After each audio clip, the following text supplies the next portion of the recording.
If you have watched my minimalism video, you would have gathered that I'm currently transforming my house. But more importantly, I'm transforming my mindset into determining what the difference is between needs and wants. So I began to make many more conscious decisions in what I include into my life. Being a content creator, this can actually be very difficult. So as filmmakers and photographers, we have a whole bunch of specialist gear to help us improve our photo and video game, but potentially we haven't actually used some of these things in like months. What I've seen is this actually is very common and quite understandable because we have certain tools that can help create a particular shot, and without that tool, you may not be able to achieve that particular result. This is where the 1990 minimalism rule can potentially come into play. But just before we get started, it is a brand new year. Happy New Year. It's 2020, a whole brand new decade. Just like to say thank you for tuning in. If you are a subscriber, thank you for subscribing and welcome back. If you haven't subscribed to my YouTube channel already, please hit that subscribe button. That would be, absolutely amazing. And I do videos on filmmaking with tips, tricks, and tutorials, and obviously some reviews on some tech items when it comes to photography and filmmaking. So if you end up liking this video, make sure you hit that like button, comment below about the minimalism 1990 rule. But anyway, let's get into exactly what the 1990 rule is. So although, as the minimalists say, rules can be arbitrary, restrictive, boring, but they are often helpful when we hope to make a change. So I guess try not to think of these things as rules, but more of an added tool to create a little bit of a different mindset into what you believe adds value into your life. And this added mindset can actually help you make some decisions for future purchases or what you include into your daily household. Now, what exactly is the 1990 rule? It is actually pretty simple. What you need to ask yourself is, have I used this thing within the last 90 days? And will I use it within the next 90 days? But there is a catch.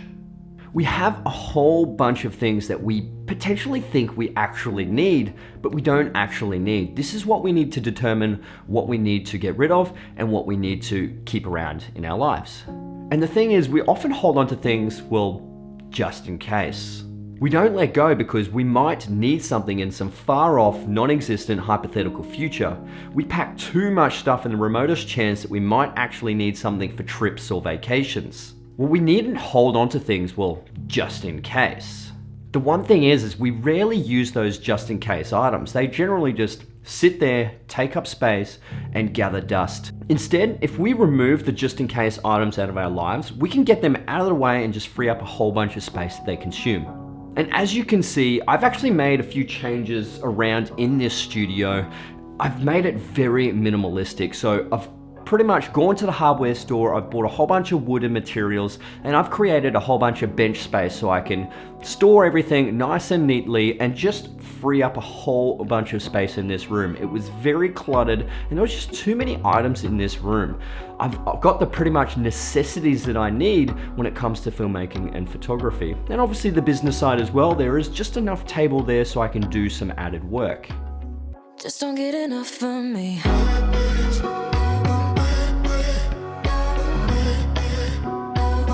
Just don't get enough of me.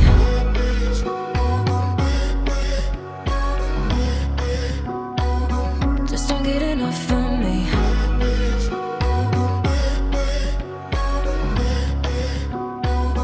Just don't get enough of me.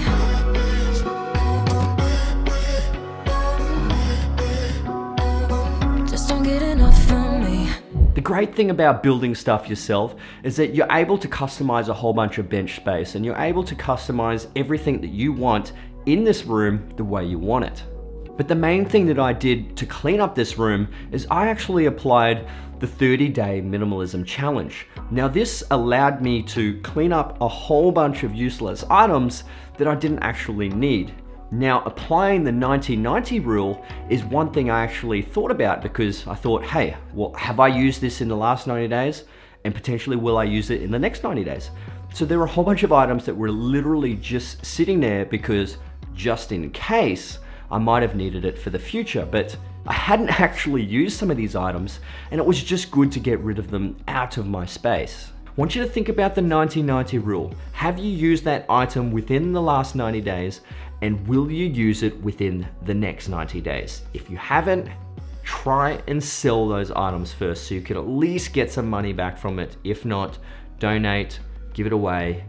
Toss it is always last. You want to try and minimize your waste, but sometimes you just cannot get rid of some particular items. You can't give them away. No one finds use for it. Just toss it. Especially when it came to the Christmas period. Obviously, you've got your Black Friday sales, you've got your Cyber Monday, you've got your Christmas, you've got your Boxing Day. There are a whole bunch of sales around and a whole bunch of presents that people were actually getting me. Which, in the end, what you want to try and achieve is, if people are getting you presents, the one tip I do want to tell you guys is potentially tell your family and friends to maybe get you some gift vouchers, because some of these gift vouchers, you can actually use them at grocery stores. You can buy your groceries, something that you will actually use. And the tough thing is around this period is that companies have fantastic strategy when it comes to sales. What companies will actually do is they'll say there's 50% off a particular item, but that draws you in to buying other items in the store. And added on top, they'll say if you spend over, say, $100 or $150, you get free shipping. And then if you spend over $200 or $250, you'll get a free item. This makes you spend more just so you can get that free shipping or free item, which that free item may only cost them a couple of dollars to actually produce, but it's getting you to spend more in their store or in their online shop. At the end of the day, you might actually be saving some money on those items, but you're actually spending money. Let's just say you're saving $100, you get 10% off. You've just spent $900 on that item when you probably shouldn't have spent $900 just to save $100. But you just have to refer back to the 90-90 rule. Oi, you don't need that. Don't get consumed with a whole bunch of, that is 20% off, I might need that. Think, will you actually use it within the next 90 days? So you can apply the 90-90 rule to things you haven't actually bought yet.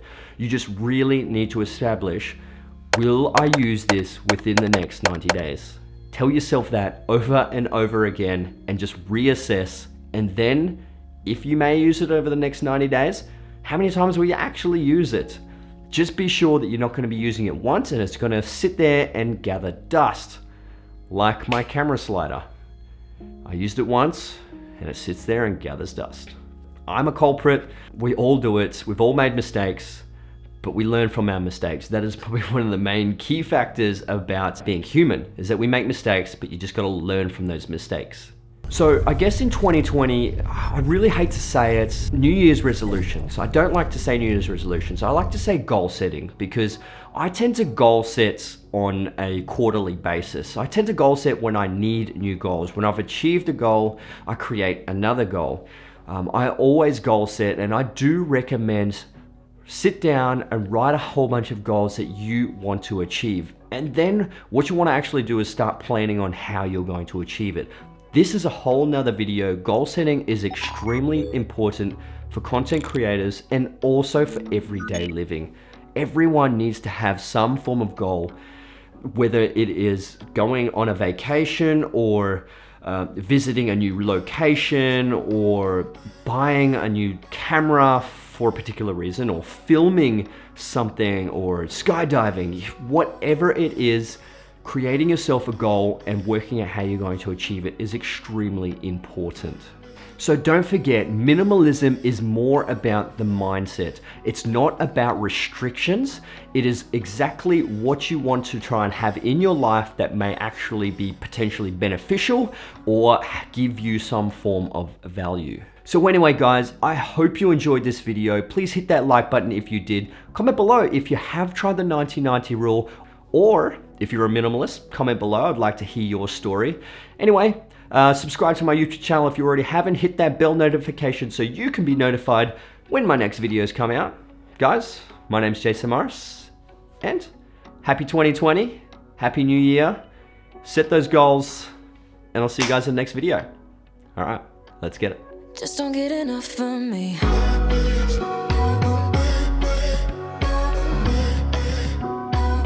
Just don't get enough of me.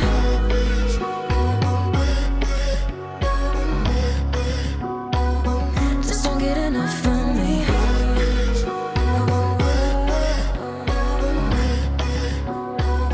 Just don't get enough of me.